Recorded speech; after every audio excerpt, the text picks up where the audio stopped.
Back guys, today I'm back on the Mac. Now I want to look at the accessibility options. I've already done a first video with the voiceover option. I want to look at the second option of zooming in and out. Now Mac has got some great options, accessibility options.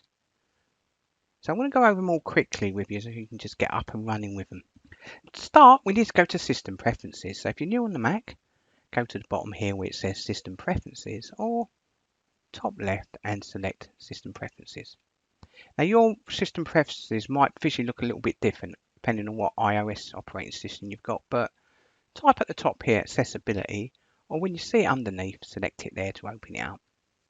Now we'll look next at zoom. Now the shortcut keys I think are really imperative here to use. It just saves you going to accessibility all the time. Now quick tip here, so at the bottom here, I will tick that on because then it will show up the top here, look. And that way you can assess your accessibility quickly without having to go through system preferences first. Now make sure you've got this ticked, use keyboard shortcuts to zoom. There they are. So we've got options command 8 to toggle it off and on, and then zoom in, zoom out with the equals and minus, again using the option and commands option. Once you come down a second form, we look at zoom style. We've got 3 different zoom styles which I'll show you in a minute. For example, full screen, which is great, you can zoom in on stuff, but sometimes you kind of lose your navigation of where you are on the screen. So you might choose split screen, or you might choose picture in picture, which is like a magnifying glass. I'll show you all 3 of them. And on the right here, you can choose display. So in this case, I haven't got one, but a lot of people do have dual display, so you can definitely set that up for that as well. And at the bottom here, you can enable what's called hover text. Pressing the command to display a large text view of the item under the pointer, which is really handy as well. So last thing, advanced. When zoomed in, the screen image moves only when the pointer reaches an edge. So you've got to reach an edge. I'll show you in a minute. You've got to reach the edge of a window for the whole pointer screen to move with it. Or you might want to move continuously with the pointer. So as you move, the zoom will move continuously. Again, you have to play with it first, have a little feel and change the settings afterwards. It's a bit difficult to change them at first unless you know what suits you. Also restore zoom factor on startup, so your last settings. Smooth images I always leave on there just to smooth them out when you're zooming in.